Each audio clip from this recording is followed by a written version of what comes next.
Audio. Jeux de société, pourquoi pas une vente à domicile? Vous voulez arrondir vos fins de mois? Lancez-vous dans les ventes à domicile, et pourquoi ne pas essayer les jeux de société?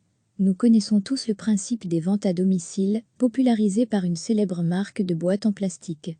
Depuis plusieurs années, le concept a fait des petits, on ne compte plus les ventes de produits d'entretien, de bijoux ou de bougies par exemple. Depuis décembre dernier, le Forum a identifié une liste des métiers porteurs d'emploi. Parmi eux, vendeurs à domicile. Le secteur a su se renouveler.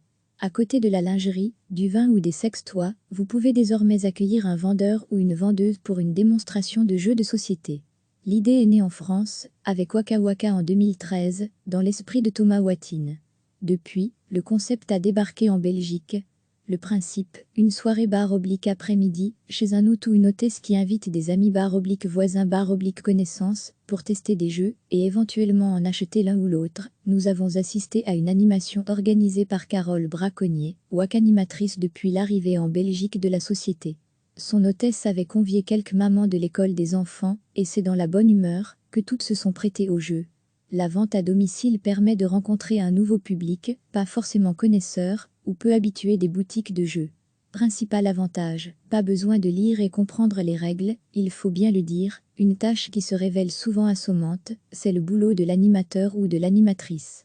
Carole était là, pour installer et expliquer, de quoi faire gagner du temps au groupe, qui du coup, peut tester plusieurs jeux, et ainsi découvrir un éventail de jeux modernes. Nous sommes loin du Monopoly ou du Trivial Poursuite de notre enfance. En moins de 2 heures, pas le temps de terminer les parties, le but est de découvrir, et de laisser les participants sur leur faim. Au menu, jeux d'ambiance, jeux coopératifs, ou jeux pour les plus petits, libre à chacun, ensuite, de faire des achats ou non, mais la tentation est grande, surtout quand les enfants accompagnés peuvent tester aussi. L'animateur, lui, empoche une commission qui va de 18 à 30% sur les ventes réalisées. Une activité financièrement rentable pour Carole, qui a fait de la vente à domicile son activité principale.